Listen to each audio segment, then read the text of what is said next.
Hello dear students. पिछले tutorial में हम लोगों ने why do we need constitution के टॉपिक को स्टडी किया था और देखा था किस प्रकार से 4 पॉइंट हमने पढ़े थे कि हमें कॉन्स्टिट्यूशन की आवश्यकता क्यों होती है।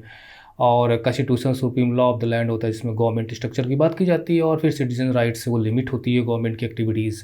वो सारी चीज़ें हमने पढ़ी थी। और इस ट्यूटोरियल में जो हम टॉपिक पिकअप कर रहे हैं वो है making of the Indian constitution. तो चलिए देखते हैं कि आपके इस टेक्स्ट मैटर में चैप्टर में क्या दिया गया है कि इंडियन कॉन्स्टिट्यूशन के बनाने के बारे में क्या क्या बातें की गई हैं, वो हम देखते हैं। Like south Africa, India's constitution was also drawn up under very difficult circumstances. देखिए इसमें डिफिकल्ट सर्कमस्टांसेस की बात की गई है, ठीक है।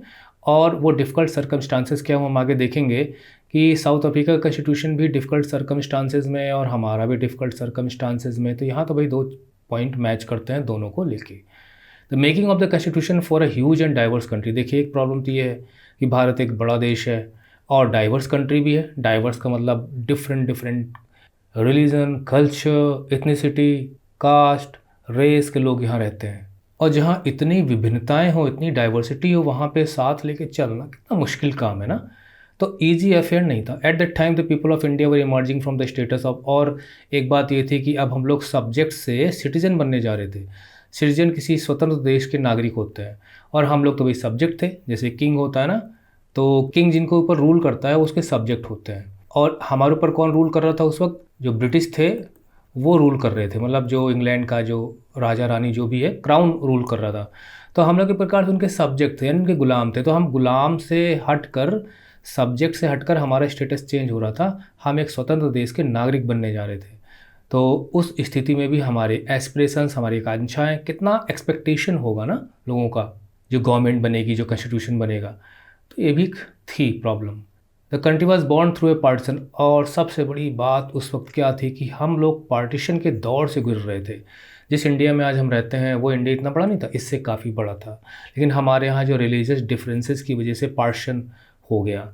पार्टीशन स्मूथ नहीं था, धर्म के आधार पे हुआ। मतलब Muslim said that we want different country, और उन्होंने भारत के टुकड़े करवा दिए। रिलीजन जो हमें पीसफुल कोएग्जिस्टेंस की बात करता है, उसी ने इतनी बड़ी विभीषिका करवा दी। This was a traumatic experience. क्योंकि पार्टीशन स्मूथ नहीं था कि बड़ो चलो ठीक है भाई प्रेम से हो जाएगा, लोग वहाँ चले जाएंगे, यहाँ चले आएंगे। ये ट्रॉमेटिक था। ट्रॉमेटिक का मतलब ये है कि जो बहुत ही पेनफुल हो आपके लिए, बहुत अपसेट कर दे, आपकी चिंता का कारण हो और आपको काफ़ी दर्द दुख दहला दे आपके दिल को, वो बहुत ही एक्सट्रीम तक, दैट इज़ कॉल्ड ट्रॉमेटिक। वो मेंटल टॉर्चर भी हो सकता है, वो फिजिकल इंजरी भी हो सकती है। तो जो पार्टीशन था वो बहुत ट्रॉमेटिक एक्सपीरियंस लेके आया लोगों के लिए, चाहे वो इंडिया के लोग हों चाहे पाकिस्तान के लोग हों। तो ये सब प्रॉब्लम्स थी उस वक्त। और लगभग ये पूरा पूरा जो पैराग्राफ है ना, ये जो है प्रॉब्लम्स की बात कर रहा है। क्योंकि हम मेकिंग ऑफ द कॉन्स्टिट्यूशन चल रहे हैं पढ़ने। तो अभी तो हम जानते हैं कि भारत का संविधान है, लेकिन हमें ये नहीं पता ना कि भारत का संविधान बना तो उसके पहले क्या स्थिति थी और उस समय क्या प्रॉब्लम्स थी, क्या सिचुएशन थी, वो हम जान रहे हैं यहाँ पे। At last 10 lakh people were killed on both side. दोनों तरफ से लगभग 10 लाख लोग मारे गए। अब ये तो एक प्रकार से ऑफिशियल फिगर है, इससे कहीं ना कहीं ज़्यादा ही मारे गए रहे होंगे। तो बॉर्डर पे दोनों लोग मारे गए, मतलब इंडिया से जो पाकिस्तान जाने वाले, पाकिस्तान से इंडिया आने वाले। ये पार्टीशन रिलेटेड वायलेंस था। और ये जो पार्टीशन रिलेटेड वायलेंस था, गांधी जी उस वक्त जीवित भी थे। There was another problem. और एक प्रॉब्लम और थी। वो क्या प्रॉब्लम थी कि मैं डायरेक्टली आ जाता हूँ। तो प्रिंसली स्टेट्स थे। मतलब क्या था ना कि जब इंडिया को इंडिपेंडेंस मिल रही थी तो जो भी प्लान था डिवीज़न का, जो माउंटबेटन प्लान के तहत डिवीज़न हुआ था, तो उसमें यह था कि जो प्रिंसली स्टेट्स हैं जिनकी संख्या, देखिए इंडिया जो था ना वो एक प्रकार से दो तरह के रूल थे। मतलब एक तो वो था कि जिसपे जो डायरेक्ट जो ब्रिटिशर्स थे उनका रूल था, और उसके अलावा प्रिंसली स्टेट थे जहाँ पर वहाँ के राजाओं, नवाबों, उन सब का राज था। लेकिन वो भी जो ब्रिटिश जो गवर्नमेंट थी इंग्लैंड में, जो वहाँ का प्रशासन था, क्योंकि हम लोग तो इंग्लैंड से ही गवर्न हो रहे थे ना, वहाँ के क्राउन से, तो उनकी रजामंदी से वो लोग रूल करवा रहे। तो उन्होंने क्या चाल चली, जो प्रिंसली स्टेट्स थे उन्हें कह दिया गया कि वो खुद डिसाइड कर लेंगे कि क्या वो मर्ज करना चाहते हैं इंडिया के साथ या पाकिस्तान के साथ, या वो इंडिपेंडेंट रहना चाहते हैं। अब आप खुद सोचिए कि जो इंडिया के क्षेत्र में पड़ने वाले लोग हैं, अगर वो पाकिस्तान में जाना चाहेंगे तो इंडिया के अंदर ही बीच बीच में पाकिस्तान का रूल होगा कि नहीं होगा। और इसी तरह से पाकिस्तान में जो प्रिंसली स्टेट्स पड़ रहे थे उसके क्षेत्र में, अगर वो इंडिया में मर्ज होना चाहेंगे तो पाकिस्तान में कई इंडिया के पार्ट बन जाएंगे। और जो इंडिपेंडेंट रहना चाहेंगे तो पता चला कि इंडिया हो चाहे पाकिस्तान हो, उनके मैप के अंदर अंदर जगह जगह फ्री कंट्रीज़ होंगी। तो अंग्रेज़ जो है ना वो परेशान करने की नीयत से जाते जाते भी अपना गेम करके वो जाना चाहते थे। The merger of this princely states was a difficult and uncertain task. आप सोचिए इनको भारत में मिलाना या पाकिस्तान गवर्नमेंट के द्वारा पाकिस्तान में मिलाना कितना मुश्किल काम था। चूँकि इंडिया बड़ा कंट्री है, इंडिया में ज़्यादा प्रिंसली स्टेट्स थे, लगभग उनकी संख्या 565 के लगभग थी जो पढ़ने को मिलती है, लेकिन सबको मिला लिया गया था इंडिया में। कुछ को पावर से भी मिलाया गया, 3-4 ऐसे थे जो मान ही नहीं रहे थे। लेकिन भाई हमारे यहाँ सरदार वल्लभ भाई पटेल थे ना, इनको लौह पुरुष कहा जाता है, उन्होंने सब ठीक कर दिया था। तो ये भी एक डिफ़िकल्ट टास्क था। When the constitution was being written, जब कॉन्स्टिट्यूशन लिखा जा रहा था, the future of the country did not look as secure as it does today. ये भी बहुत इंपॉर्टेंट है, did not look as secure at it does today. आज तो हम बहुत आसानी से देखते हैं कि इंडिया एक डेवलपिंग कंट्री है और हालात ठीक ठाक हैं, लेकिन जब कॉन्स्टिट्यूशन बन रहा था ना, तब वो इतना सुरक्षित नहीं था। उस वक्त लोगों को ये था कि कैसा कॉन्स्टिट्यूशन हम बनाएं कि भारत आगे आने वाले समय में एक बहुत ही मजबूत कंट्री बनकर उभरे। ये बहुत ही बड़ी बात है, क्योंकि उस वक्त वो लोग बहुत ही डिफ़िकल्ट सर्कमस्टांसेस में थे, खासकर जो पार्टीशन था और लोगों की उम्मीदों का भी बोझ था। The makers of the constitution has anxieties, उनकी चिंताएँ थीं, और वो चिंता प्रेजेंट को भी लेके थी, फ्यूचर को भी लेके थी, क्योंकि जो कॉन्स्टिट्यूशन होता है ना, वो एक बार बने। अब देखिए अमेरिका का जो कॉन्स्टिट्यूशन है, इंग्लैंड का जो अनरिटन कॉन्स्टिट्यूशन है, कॉन्स्टिट्यूशंस वही सफल होते हैं जो एक बार बन जाएं, तो उसी के आधार पे वर्षों वर्षों तक वो कंट्री गवर्न हो सके। ऐसा constitution banana not an easy task. तो ये कुछ प्रॉब्लम्स की हमने बात की, और सब कुछ आपको ncrttutorials.com पर मिल जाएगा स्टडी मटेरियल, आप जाके वहाँ से। और ये जो आप देख रहे हैं ना जगह जगह जो इधर पे है, इधर पे है, इधर पे, तो इन सब के बारे में आपको हमारे सभी जो वेबसाइट है वहाँ पे सब कुछ जो इन टेक्स्ट क्वेश्चन टेक्स्ट मैटर के बीच में जो दिए गए सबके आंसर्स आपको मिल जाएंगे। आप जाइए वेबसाइट विजिट करिए, थोड़ी मेहनत करिए। तो हमने देख लिया क्या प्रॉब्लम थी, पार्टीशन की प्रॉब्लम थी, जो इंडिपेंडेंट प्रिंसली स्टेट्स हो सकते थे उनको, उनकी प्रॉब्लम थी। भारत एक ह्यूज और डाइवर्स कंट्री था, तो जो प्रेजेंट में कंडीशंस थी, फ्यूचर में उनको सिक्योर करना कॉन्स्टिट्यूशन के ज़रिए, तो ये सब प्रॉब्लम थी। इसमें लिखा गया है कि अपने ग्रैंड पेरेंट्स से पूछिए, अगर वो उस वक्त जीवित थे और आज भी जीवित हैं, तो उनके मन में क्या उस वक्त डर थे, क्या आशाएं थीं। ये सारी चीज़ें आप क्लासरूम में डिस्कस कर सकते हैं। तो पाथ टू द कॉन्स्टिट्यूशन, यानी कॉन्स्टिट्यूशन बनाने की तरफ हमने क्या क्या किया। क्या हमने इंडिपेंडेंट पाने के बाद ही कॉन्स्टिट्यूशन बनाया, या हमने स्ट्रगल करते वक्त, आज़ादी का संघर्ष करते वक्त, मूवमेंट के दौरान ही हमने कुछ ऐसा काम किया था कॉन्स्टिट्यूशन जैसा। Despite all this difficulties there was one big advantage, लेकिन एक फ़ायदा था हमारे पास for the makers of the Indian constitution. अब वो क्या फ़ायदा था हम देखते हैं। Unlike South Africa, they did not have to create a consensus. देखिए कंसेंसस का मतलब ये होता है कि एक राय, सबकी ओपिनियन एक जैसी हो जाए, हाँ भाई ये तो होना ही चाहिए, होना चाहिए, होना चाहिए। एक कंसेंसस है, जहाँ पे 10 लोग हैं, 10 लोगों में लगभग 9 लोगों की भी एक जैसी राय हो तो कंसेंसस ही माना जाएगा। पता चला 10 लोग हैं, 2 की अलग है, 4 की अलग है, 3 की अलग है, तो फिर कंसेंसस नहीं है। जहाँ पे कंसेंसस से कोई जो डिसीजन लिया जाता है उसमें बहुत बड़ा सपोर्ट भी होता है, क्योंकि लोगों ने हाँ की है तो लोग उसको सपोर्ट करते हैं। तो भाई साउथ अफ्रीका में कंसेंसस की प्रॉब्लम थी। क्यों? कि साउथ अफ्रीका में जब वो इंडिपेंडेंट हुआ है ना, तो उस वक्त कॉन्स्टिट्यूशन बनाने की बात शुरू हुई, तब वो कंसेंसस बना रहे थे कि भाई क्या करना है, क्या करना है, क्या करना है। कंप्रोमाइज़ वगैरह की बातें हमने पढ़ी थी। लेकिन हमारे यहाँ साउथ अफ्रीका से डिफरेंट सिचुएशन थी, हमारे कंसेंसस काफ़ी कुछ पहले बन चुके थे। देखिए कंसेंसस का मतलब ये है कि जो कॉन्स्टिट्यूशन है, इस कॉन्स्टिट्यूशन में क्या क्या चीज़ें होनी चाहिए, है ना। 1 2 3 4 तो कुछ पॉइंट्स थे जिन पे हम लोग ऑलरेडी एग्रीड हो चुके थे। कैसे, आगे देखते हैं। What a democratic India should look.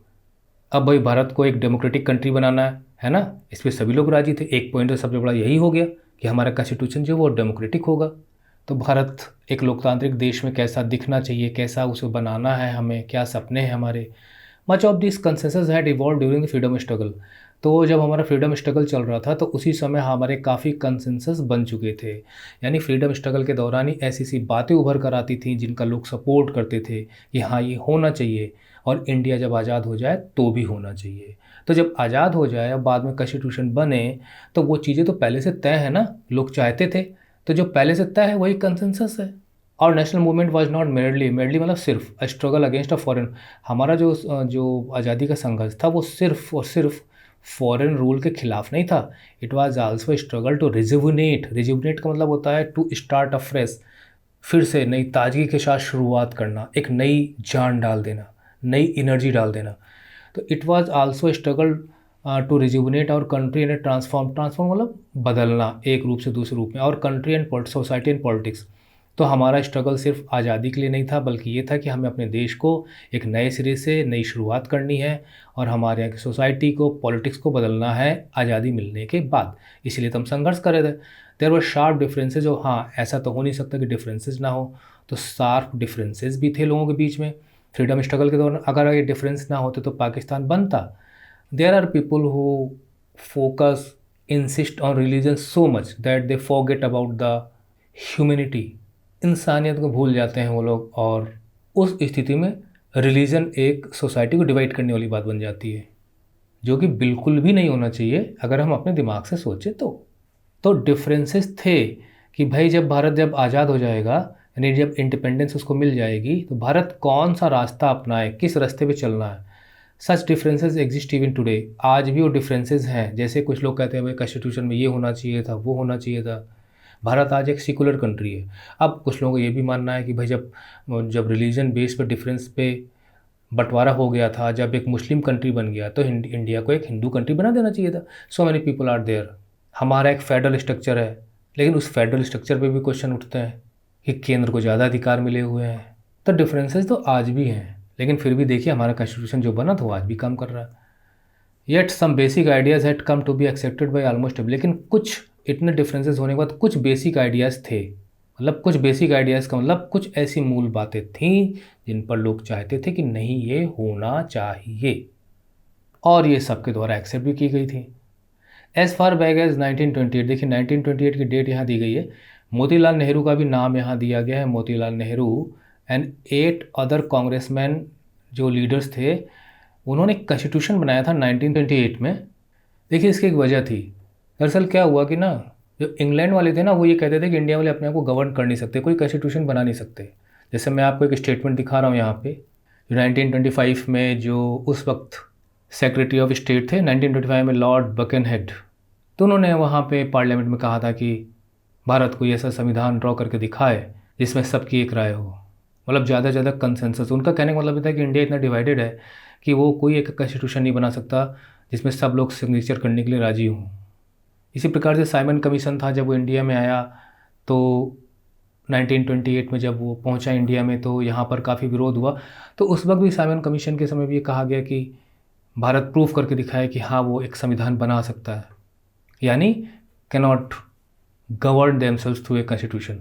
तो उसी चैलेंज को स्वीकार करते हुए ये सब किया गया था, और इसे नेहरू रिपोर्ट भी कहा जाता है। और यहाँ पर एक डेट और है 1931 की, और ये कराची सेशन से रिलेटेड है। मतलब यहाँ पे इनका जिक्र इसलिए किया जा रहा है कि जब उस वक्त कॉन्स्टिट्यूशन बना होगा तो निश्चित है कि उसमें कुछ ऐसी बातें लिखी गई होंगी जो इंडिया से रिलेटेड होंगी। हालांकि मैं आपको बता दूं कि इस वाले कॉन्स्टिट्यूशन में जो नेहरू रिपोर्ट जिसे कहा जाता है, इसमें जवाहरलाल नेहरू भी थे सेक्रेटरी के तौर पे, और मोतीलाल नेहरू के अध्यक्षता में बनाया गया था, जो कि उनके पिताजी थे जवाहरलाल नेहरू के। तो उस वक्त भारत को फ्री कंट्री के रूप में नहीं था, एक डोमिनियन स्टेटस देने की बात की गई थी। और फिर 1931 में कराची सेशन हुआ, तो कराची सेशन में बहुत सी बातें थी। उसमें कांग्रेस ने कुछ प्रोग्राम्स अडॉप्ट किए थे कि इसमें फंडामेंटल राइट्स की बात थी, इकोनॉमिक प्रोग्राम थे। और 1931 के आसपास की डेट का कुछ महत्व मैं आपको बता दूं कि आपने पढ़ा होगा जो हिस्ट्री वाली बुक में, एक गांधी इरविन पैक्ट हुआ था जो 5 मार्च को और 1931 में हुआ था। और ये जो सेशन था 1931 कराची सेशन, ये 26 से 31 मार्च के बीच चला था। यानी मार्च में ये हुआ था, उसके बाद ये, और भी इसके 6 दिन पहले जो है वो जो हमारे 3 बहुत बड़े शहीद भगत सिंह, सुखदेव, राजगुरु, इनको फांसी वगैरह हुई थी। तो एक डिफरेंट माहौल में ये कराची सेशन हुआ था उस वक्त। और जो हमारा सिविल डिसोबीडियंस मूवमेंट था वो भी बंद किया गया था, और थोड़ा मायूसी का माहौल था उस वक्त। कांग्रेस ने कुछ प्लान अडॉप्ट किए थे, कुछ प्रोग्राम अडॉप्ट किए थे, इसलिए बहुत ही इंपॉर्टेंट था। और ये जो प्रोग्राम अडॉप्ट किए गए थे ये इंडिया के लिए थे। तो कहने का मतलब ये है कि जो भारत का संविधान बना तो ये प्रोग्राम्स से रिलेटेड चीज़ें भी कॉन्स्टिट्यूशन में डाली गई। मतलब एक प्रकार से भारत के संविधान की तैयारियां पहले से हो रही थी। ये ठीक उसी प्रकार से है जब किसी बच्चे का जन्म होना हो और उसके पहले ही काफ़ी कुछ तैयारियां हो चुकी हों, ये करेंगे वो करेंगे वो करेंगे, और जब उसका बर्थ होता है तो पीपल डू दोज थिंग्स। तो उसी प्रकार से हमारी जो बर्थ, हमारी इंडिपेंडेंस, हमारी आज़ादी का होने वाला था, तो वो सारी चीज़ें चल रही थी। तो dwelt on how independent India's constitution should like, तो उसमें कराची सेशन में काफ़ी कुछ बातें हुई थी कि अगर भारत का संविधान बनता है तो वो कैसा दिखना चाहिए, किस प्रकार के भारत की बात करेगा। बोथ दीज डॉक्यूमेंट्स, यानी एक तो ये 1928 का जो नेहरू रिपोर्ट थी, यानी मोतीलाल नेहरू की अध्यक्षता में बना कॉन्स्टिट्यूशन, और जो कराची सेशन था, तो इसमें कुछ कमिटमेंट किया गया था। कमिटमेंट का मतलब होता है कि आप प्रॉमिस करते हो कि भाई ये होना चाहिए। इंक्लूजन मतलब शामिल करना ऑफ यूनिवर्सल, इसमें यूनिवर्सल एडेड फ्रेंचाइज की बात थी। आज देखिए हमें यूनिवर्सल एडेड फ्रेंचाइज हमारे संविधान में मिला हुआ है। इसमें right to freedom and equality की बात की गई थी। आज हमारे यहाँ फंडामेंटल राइट्स में ये है। मतलब उसी समय 1931 में इन सब बातें हुई थी। यही है कंसेंसस जिसकी हम बात कर रहे हैं यहाँ पे। यहाँ जो कंसेंसस लिखा गया ना, यही है कि काफ़ी कुछ तो हम लोग ऑलरेडी बात कर चुके थे, इन पे डिस्कशन हो चुका था, हम लोग उस पर वर्क कर रहे थे आज़ादी के समय ही कि भारत में क्या होना चाहिए। And protecting the rights of minorities, उस वक्त राइट्स ऑफ माइनॉरिटीज़ को प्रोटेक्ट करने की भी बातचीत हुई थी कि भाई जो जनसंख्या में कम है, जैसे मुस्लिम्स हैं या सिख्स हैं, तो उनको कैसे प्रोटेक्ट किया जाएगा। जो कॉन्स्टिट्यूशन ऑफ इंडिया का इंडिपेंडेंट का बनना है, तो उसमें सारी चीज़ें रखी गई। Thus some basic values were accepted by all. तो कुछ बेसिक वैल्यूज़ की बात थी जिन्हें सब लीडर्स ने स्वीकार किया, हाँ भाई ऐसा होना चाहिए। कॉन्स्टिट्यूएंट असेंबली के बैठने के पहले ही, कॉन्स्टिट्यूएंट असेंबली का काम होता है संविधान बनाना, और हमारा संविधान बनाने की प्रक्रिया 1946 के बाद शुरू हुई है, और उसके पहले काफ़ी कुछ डिस्कशंस हो चुके थे। The familiarity with political institutions of colonial rule also help develop. अच्छा, ये तो हो गया भाई हमारा संविधान कैसा होना चाहिए, लेकिन गवर्नमेंट कैसी चलाई जाएगी, प्रशासनिक अनुभव था कि नहीं था हमारे लीडर्स के पास, उसकी बात हो रही है। एक प्रकार से ये जो पैराग्राफ था जो हमने पढ़ा था, ये प्रॉब्लम्स की बात करता है, ठीक है। और ये जो पैराग्राफ हम लोग पढ़ रहे हैं यहाँ पे, इसमें कॉन्स्टिट्यूशनल डेवलपमेंट की बात की गई है, मतलब किस प्रकार से जो कॉन्स्टिट्यूशनल बनाने का जो हमारा अनुभव था उसकी बात की गई है। और इस वाले पैराग्राफ में हम देखेंगे कि क्या भारतीयों के पास कुछ गवर्नेंस का अनुभव था कि नहीं था। गवर्नेंस, तो हाँ भाई था। The familiarity with political institutions, political institution का मतलब ये हो गया ना कि जैसे हमारे यहाँ जो पार्लियामेंट है, हमारे सुप्रीम कोर्ट है, मतलब जो हमारी जुडिशरी है, हमारी जो एग्जीक्यूटिव है, हमारी जो लेजिस्लेचर है, ये सब इंस्टीट्यूशन है। पंचायती राज एक इंस्टीट्यूशन है। सिस्टम का कोई भी हिस्सा है, कहीं ना कहीं वो एक इंस्टीट्यूशन का काम करता है। सोसाइटी की बात करें तो मैरिज एक इंस्टीट्यूशन है। तरह तरह के जो संस्कार अडॉप्ट किए जाते हैं वो सब इंस्टीट्यूशन ही है। तो फैमिलिटी विद द पॉलिटिकल, तो राजनीति के जो मेन डिपार्टमेंट्स होते हैं, जो इंस्टीट्यूशंस होते हैं, उनसे भारतीयों का जो है ना वो लेना देना हो चुका था। ऐसा साउथ अफ्रीका में नहीं था। Of colonial rule as had develop an agreement over the institutional design. तो एक प्रकार से भारत के आज़ाद होने के बाद हमारा जो इंस्टीट्यूशनल डिज़ाइन कैसे होना चाहिए, जो हम लास्ट में पढ़ेंगे कि हमारे यहाँ कौन कौन से इंस्टीट्यूशंस होने चाहिए। जैसे फॉर एग्जांपल अगर हम अमेरिका की बात करें तो वहाँ पे प्रेसिडेंशियल सिस्टम है, हमारे यहाँ पार्लियामेंट्री सिस्टम है। सरकार वहाँ भी चलती है, एक सॉवरेन कंट्री वो भी है, सरकार हमारे यहाँ भी चलती है, एक सॉवरेन कंट्री ये भी है। वहाँ एक डिफरेंट इंस्टीट्यूशनल डिज़ाइन है, हमारे यहाँ डिफरेंट इंस्टीट्यूशनल डिज़ाइन है। तो जो इंडियन लीडर्स थे उन्होंने गवर्नमेंट में शामिल होकर इतना अनुभव ले लिया था कि भारत का इंस्टीट्यूशनल डिज़ाइन कैसे होना चाहिए। और आप जानते हैं कि हमारे यहाँ ब्रिटिश परंपरा पर पार्लियामेंट्री सिस्टम हमारे इंस्टीट्यूशनल डिज़ाइन का हिस्सा है। The British rule had given voting right, जैसे ब्रिटिश रूल था उसने वोटिंग राइट्स तो दिए थे, लेकिन कुछ ही लोगों को दिए थे। हमारे यहाँ क्या हो गया कि भाई हम सबको देंगे। On the basis the British had introduced very weak legislatures. हाँ, ऐसा ना, अंग्रेज़ों ने सुधार लागू किए थे, तो हमारे यहाँ विधायिका वगैरह भी थी जो कानून बनाने का काम करता है, उसे लेजिस्लेचर कहते हैं। मतलब वो इंस्टीट्यूशन जो कानून बनाने का काम करता है वो लेजिस्लेचर है। इलेक्शंस भी होते थे, 1937 में जो इलेक्शंस हुए थे तो वहाँ पे प्रोविंशियल लेजिस्लेचर्स की स्थापना की गई थी। अब सब चीज़ें आपको समझ में ना आ रही हो, पर मोटा मोटा मैं बता दूँ कि प्रोविंस होते हैं, जैसे हमारे स्टेट गवर्नमेंट से सेंट्रल गवर्नमेंट है, उसी प्रकार से सेंट्रल गवर्नमेंट थी वो क्राउन की गवर्नमेंट हुआ करती थी। और उसके अलावा जो डिफरेंट स्टेट्स थे, बड़े बड़े स्टेट्स थे, प्रोविंसेस उस वक्त कहा जाता था, तो वहाँ पे डिफरेंट गवर्नमेंट्स होती थी, इनको प्रोविंशियल लेजिस्लेचर्स कहा जाता था। जैसे मैं उत्तर प्रदेश का निवासी हूँ, तो उत्तर प्रदेश में जो गवर्नमेंट है वो प्रोविंशियल लेजिस्लेचर का एक उदाहरण है। तो उस चुनाव में जो कांग्रेस के लोग भी थे, मुस्लिम लीग के लोग भी थे, भारतीयों को भी मौका मिलता था। साउथ अफ्रीका में ऐसा नहीं था। तो भारतीयों को शासन चलाने का अनुभव था कि कैसे शासन चलाया जाता है। And ministers all over British India, तो मिनिस्टर्स भी थे भारत के लोग। तो there were not fully democratic, Bharat एक पूरी तरह से डेमोक्रेटिक कंट्री नहीं था, बट डेमोक्रेटिक गवर्नमेंट्स नहीं थी, लेकिन फिर भी इस तरह के अनुभव थे। But the experience gain by Indians, लेकिन जो एक्सपीरियंस इंडियंस को हो चुका था कि किस प्रकार से लेजिस्लेटिव इंस्टीट्यूशंस में काम किया जाता है, जैसे आजकल हमारे यहाँ पार्लियामेंट में डिस्कशंस होते हैं, डिबेट होते हैं, विरोध होता है, वॉकआउट होता है, वो सब कुछ उस समय भी होता था। जैसे साइमन कमीशन आया था तो भारतीय लीडर्स ने एक तरफ से वॉकआउट किया था, विरोध किया था, तो ये सारी चीज़ें वो सीख चुके थे पहले ही, और बहुत नया नहीं था उनके लिए।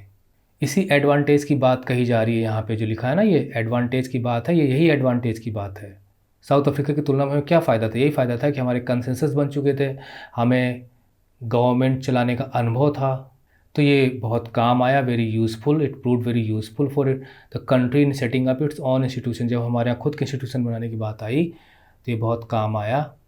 That is why the Indian constitution adopted many institutional details and procedure from colonial law like the government. जब भारत के संविधान की बात आती है ना, तो उसमें बहुत सी चीज़ें हैं जो हमने बाहर से ली हुई हैं, मतलब कुछ अमेरिका से, ब्रिटेन से, जर्मनी से, रशिया से। तो जब भारत का संविधान बनने लगा तो बहुत अच्छी अच्छी चीज़ें जो भी थी वो हमने अडॉप्ट की एक प्रकार से। और इसमें काफ़ी कुछ, जो एक एक्ट था 1935 का, जो गवर्नमेंट ऑफ इंडिया एक्ट कहा जाता है इसको, तो उसके तहत ही चुनाव हुए थे 1937 में। तो गवर्नमेंट ऑफ इंडिया एक्ट अपने आप में किसी कॉन्स्टिट्यूशन से कम नहीं था, तो इससे काफ़ी ज़्यादा चीज़ें जो है वो ली गई हैं हमारे संविधान में। क्योंकि 1935 के तहत अगर चुनाव कराने हैं गवर्नमेंट ऑफ इंडिया एक्ट के तहत, एक कानून था, तो निश्चित है उसमें इलेक्शंस, डिफरेंट डिफरेंट इंस्टीट्यूशंस, उसमें कैसे सरकारें बनेंगी, कैसे चलेंगी, वो सब चीज़ें बात की गई होगी, इसलिए हमारे संविधान में इससे काफ़ी कुछ लिया गया। Indian constitution adopted a lot from this act. Years of thinking and deliberation, सालों साल की सोच, सालों साल का विचार विमर्श, है ना, डेलिब्रेशन माने आपस में विचार विमर्श। एंड द फ्रेमवर्क, फ्रेमवर्क होता है ढांचा, जिसके आधार पर किसी चीज़ का हम निर्माण करते हैं। जैसे आपका जो सिलेबस है वो भी किसी न किसी एक करिकुलम फ्रेमवर्क का हिस्सा है। जैसे एक मकड़ी होती है, स्पाइडर होती है, कितना बड़ा जाला बनाती है वो, उस पर आसानी से चल लेती है। इसी प्रकार फ्रेमवर्क होता है, उसमें डिफरेंट डिफरेंट चीज़ें हम बाद में उस फ्रेमवर्क के आधार पे डेवलप करते हैं। Framework of the constitution and another benefit, तो ये सब फ़ायदे जो हमने जाने, इसके अलावा एक फ़ायदा ये था कि जो हमारे थिंकिंग, हमारी डेलिब्रेशंस, कि हमारा कॉन्स्टिट्यूशन कैसा होना चाहिए, इन सब पे जो हमने विचार विमर्श किया था, इसके अपने ही फ़ायदे थे जो हमारे संविधान में बनाने में मदद करने वाले थे। Our leaders gained confidence to learn from other countries, जो मैंने अभी आपको बताया था ना, यहाँ पर हमारे कई कंट्रीज़ से हमने चीज़ें उधार ली हैं, एक प्रकार से अपने संविधान में हमने शामिल किया है। जैसे पार्लियामेंट्री सिस्टम जो है हमारा ब्रिटेन से लिया गया है।